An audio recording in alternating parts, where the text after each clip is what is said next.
बेटा डीएम बनकर लौटा तो बूढ़े माँ बाप सड़क किनारे भीख मांग रहे थे। बेटे ने देखा, फिर जो हुआ उसे देखकर इंसानियत भी रो पड़ी। दोस्तों, 4 साल कोई छोटा वक्त नहीं होता। 4 साल में इंसान की पूरी जिंदगी बदल सकती है। उसके सपने, उसकी पहचान, उसके हालात, सब कुछ। आकाश के लिए भी ये 4 साल किसी लंबी जंग से कम नहीं थे। वो एक छोटे किसान का बेटा था। बचपन से उसने गरीबी देखी थी। कई रातें ऐसी गुजरी थीं जब घर में सिर्फ एक वक्त का खाना बनता था। उसकी माँ मीना देवी खुद भूखी रह जाती थीं, लेकिन बेटे की थाली कभी खाली नहीं रहने देती थीं। उसके पिता मोहन सिंह अक्सर फटे कपड़ों में खेत पर काम करने जाते थे। शाम को थकी हुए लौटती, लेकिन चेहरे पर मुस्कान होती। वो हमेशा कहती थी, बेटा तू पढ़ ले, हमारी तरह मिट्टी में मत घिसना, तुझे बड़ा आदमी बनना है। आकाश हर बार चुपचाप उनकी बात सुनता था। उस दिन उसने अपने मन में एक वादा किया था, एक दिन वो अपनी माँ बाप की जिंदगी बदल देगा। वक्त गुजरता गया, मेहनत रंग लाई, पढ़ाई पूरी हुई और फिर विदेश में ट्रेनिंग के बाद आकाश डीएम बन गया। 4 साल बाद वो लौट रहा था, लेकिन अब वो सिर्फ आकाश नहीं था। उसके नाम के साथ पद, ताकत और पहचान जुड़ चुकी थी। फिर भी एयरपोर्ट से बाहर निकलते ही उसके मन में सबसे पहला ख्याल आया, मैं बिना बताए माँ बाप को सरप्राइज दूंगा। उसने किसी को फोन नहीं किया, टैक्सी ली और गांव की तरफ निकल पड़ा। टैक्सी शहर से बाहर निकल चुकी थी। सड़क के दोनों तरफ फैले खेत, पुराने पेड़ और छोटी छोटी दुकानें देखकर आकाश की आंखों में बचपन की यादें तैरने लगीं। वो खिड़की से बाहर देख रहा था, लेकिन उसके मन में जैसे बीते सालों की फिल्म चल रही थी। उसे याद आया जब बारिश के दिनों में पिता उसे कंधों पर बैठाकर स्कूल छोड़ने जाते थे, ताकि उसके पैर कीचड़ में खराब न हों। उसे माँ की वो आवाज़ याद आई, आकाश पहले दूध पीकर जाना बेटा। और वो हर बार मुस्कुराकर कहता, माँ बड़ा आदमी बनकर तुम्हें बड़ा घर दूंगा। आज वो सच में बड़ा आदमी बन चुका था। उसके होठों पर हल्की मुस्कान आ गई। अचानक टैक्सी एक मंदिर के पास रुक गई। ड्राइवर बोला, साहब बस 2 मिनट लगेंगे, मंदिर में माथा टेक कर आता हूँ। आकाश ने सिर हिला दिया। ठीक है। उसने बाहर नजर घुमाई। मंदिर की सीढ़ियों पर कई लोग बैठे थे, कुछ बुजुर्ग, कुछ लाचार और कुछ हाथ फैलाकर भीख मांग रहे थे। वो यूं ही देख रहा था कि अचानक उसकी नजर एक बूढ़े आदमी पर जाकर रुक गई। फटे हुए कपड़े, चेहरे पर धूल, बढ़ी हुई सफेद दाढ़ी और झुका हुआ सिर। पता नहीं क्यों उस चेहरे को देखते ही उसके दिल में एक अजीब सी बेचैनी होने लगी। उसने नजर हटा ली, अपने आप से बोला, नहीं, मैं बेकार सोच रहा हूं। लेकिन दिल मानने को तैयार नहीं था। उसने फिर देखा। इस बार उसकी सांस जैसे रुक गई, उसके हाथ कांपने लगे। वो तेजी से टैक्सी से उतरा और सीढ़ियों की तरफ बढ़ने लगा। जैसी जैसी वो पास पहुंच रहा था, उसका दिल और तेजी से धड़क रहा था। और फिर अगले ही पल उसकी पूरी दुनिया रुक गई। वो बूढ़ा आदमी कोई और नहीं, उसका अपना पिता मोहन सिंह थे। आकाश की आंखें फैल गई। उसकी आकाश की कांपती हुई आवाज सुनकर बूढ़े आदमी ने धीरे धीरे अपना सिर उठाया। उनकी आंखें कुछ पल तक आकाश के चेहरे को देखती रहीं, जैसे यादों के धुंधले दरवाजे खुल रहे हों। फिर अचानक उनकी आंखें फैल गईं। आकाश? बस इतना सुनना था कि आकाश वहीं घुटनों के बल बैठ गया। उसकी आंखों से आंसू बहने लगे। जिस पिता ने कभी उसे कंधों पर बैठाकर दुनिया दिखाई थी, आज वही सड़क किनारे हाथ फैलाकर बैठे थे। आकाश ने कांपते हाथों से उनके हाथ पकड़ लिए। पिताजी, ये क्या हो गया? आप यहां क्यों बैठे हैं? और मां कहाँ हैं? मोहन सिंह कुछ नहीं बोले। उन्होंने बस नजरें झुका लीं। उनकी आंखों में शर्म नहीं थी, दर्द था। ऐसा दर्द जो इंसान को अंदर से तोड़ देता है। आकाश बार बार पूछता रहा, कुछ बोलिए पिताजी, आखिर हुआ क्या? कुछ देर बाद मोहन सिंह ने भारी आवाज में कहा, बेटा, अब घर हमारा नहीं रहा। ये शब्द सुनते ही आकाश को लगा जैसे किसी ने उसके सीने पर पत्थर रख दिया हो। क्या मतलब, घर हमारा नहीं रहा? पिता की आंखों से आंसू निकल आए। उन्होंने धीरे धीरे कहना शुरू किया, शुरू में सब ठीक था बेटा, तुम्हारे विदेश जाने के बाद कुछ महीने तक सब अच्छा चला, लेकिन धीरे धीरे घर का माहौल बदलने लगा। तुम्हारी पत्नी की मां घर में रहने लगी। फिर रोज ताने शुरू हो गए। पहले कहा गया कि हम ज्यादा बोलते हैं, फिर कहा गया कि हम किसी काम के नहीं, फिर एक दिन कहा गया कि हम सिर्फ बोझ हैं। आकाश के हाथ कसकर बंद हो गए। उसका दिल गुस्से और दर्द से भरने लगा। पिता आगे बोले, हमने कई बार तुमसे बात करने की कोशिश की बेटा, लेकिन हर बार कहा गया कि तुम बहुत व्यस्त हो। और फिर एक दिन पिता की आवाज भर्रा गई, हमें घर छोड़ने को कह दिया गया। आकाश की आंखों में अब सिर्फ आंसू नहीं थे, उनमें आग जलने लगी थी। फिर उसने घबराकर पूछा, मां कहाँ है? मोहन सिंह ने कांपते हाथ से सामने की तरफ इशारा किया, पास की झुग्गी में। ये सुनते ही आकाश बिना एक सेकंड रुकी दौड़ पड़ा। आकाश तेजी से उस दिशा में भाग रहा था जहां उसके पिता ने इशारा किया था।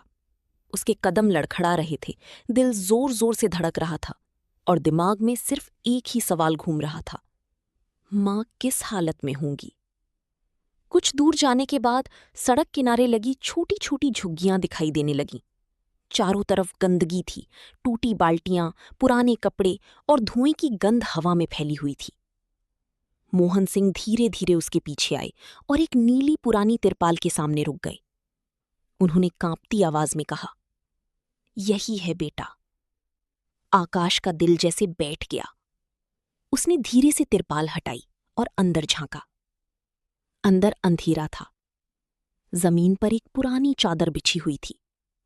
एक कोने में एक कमजोर सी औरत बैठी थी, सफेद होते बाल, झुकी हुई पीठ और चेहरे पर गहरी थकान।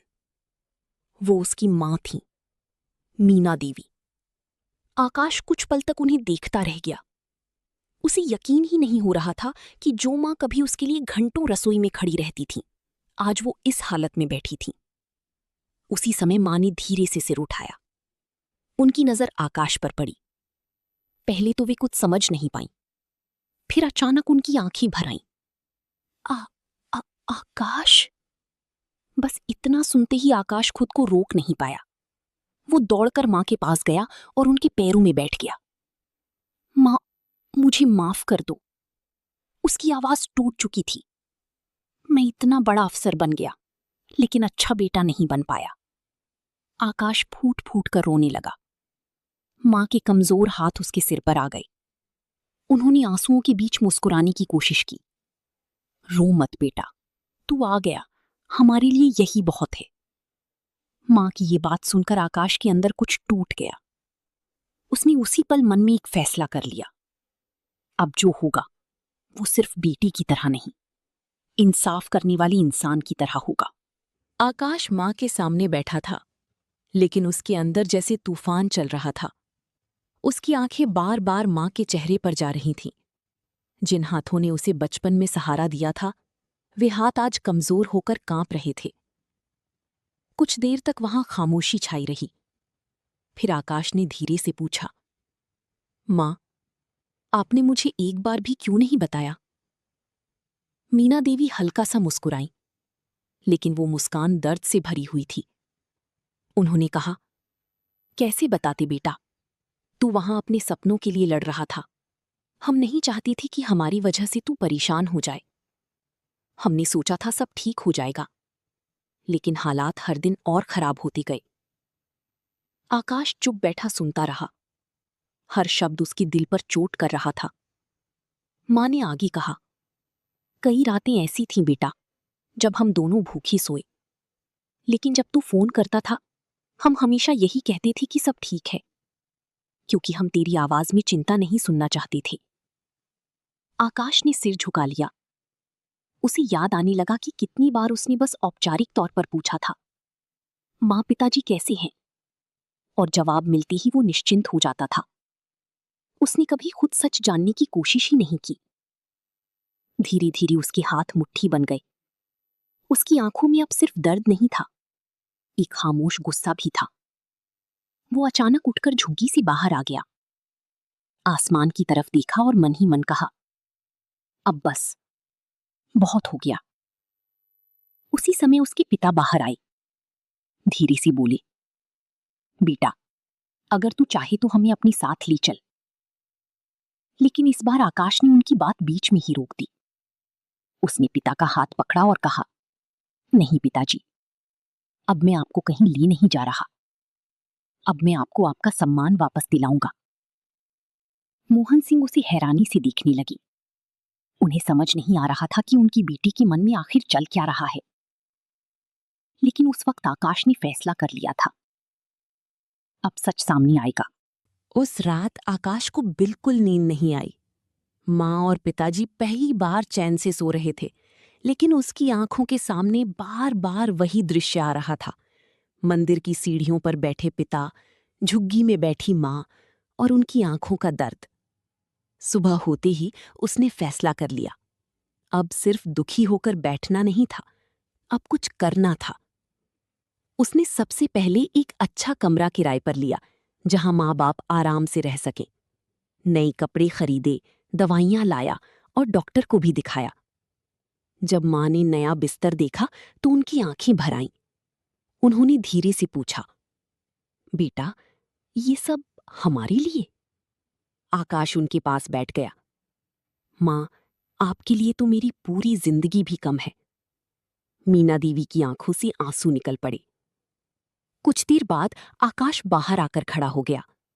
उसने जेब से फोन निकाला और अपनी पत्नी का नंबर मिलाया। उधर से खुशी भरी आवाज आई, आकाश, आप कब आए? आपने बताया भी नहीं। लेकिन आकाश की आवाज बिल्कुल शांत थी। मैं इंडिया आ गया हूं और आज घर आ रहा हूं। इतना कहकर उसने फोन काट दिया। उसकी आंखों में अब दर्द नहीं था। इस बार वहां सिर्फ एक फैसला था। उसे पता था, अब सच सामने आने का समय आ चुका था। आकाश अपने घर पहुंच चुका था। वही घर जिसे उसने अपने माँ बाप के सपनों से बनाया था। वही दीवारें, वही दरवाजा, वही आंगन। लेकिन आज उसे सब कुछ अजनबी लग रहा था। उसने दरवाजे की घंटी बजाई। कुछ सेकंड बाद दरवाजा खुला। सामने उसकी पत्नी खड़ी थी। उसे देखते ही उसके चेहरे पर बनावटी खुशी आ गई। अरे, आपने बताया क्यों नहीं? मैं लेने आ जाती। आकाश बस हल्का सा मुस्कुराया। वो बिना कुछ बोले अंदर चला गया। अंदर सोफे पर उसकी सास आराम से बैठी थी। टीवी चल रहा था। दोनों बिल्कुल सामान्य थीं, जैसे सब कुछ ठीक हो। पत्नी जल्दी से बोली, आप बैठिए, मैं चाय बनाकर लाती हूं। आकाश धीरे से सोफे पर बैठ गया। कुछ पल तक कमरे में सन्नाटा रहा। फिर उसने अचानक पूछा, माँ पिताजी कैसे हैं? ये सुनते ही पत्नी का चेहरा एक पल के लिए बदल गया, लेकिन अगले ही पल उसने खुद को संभाल लिया।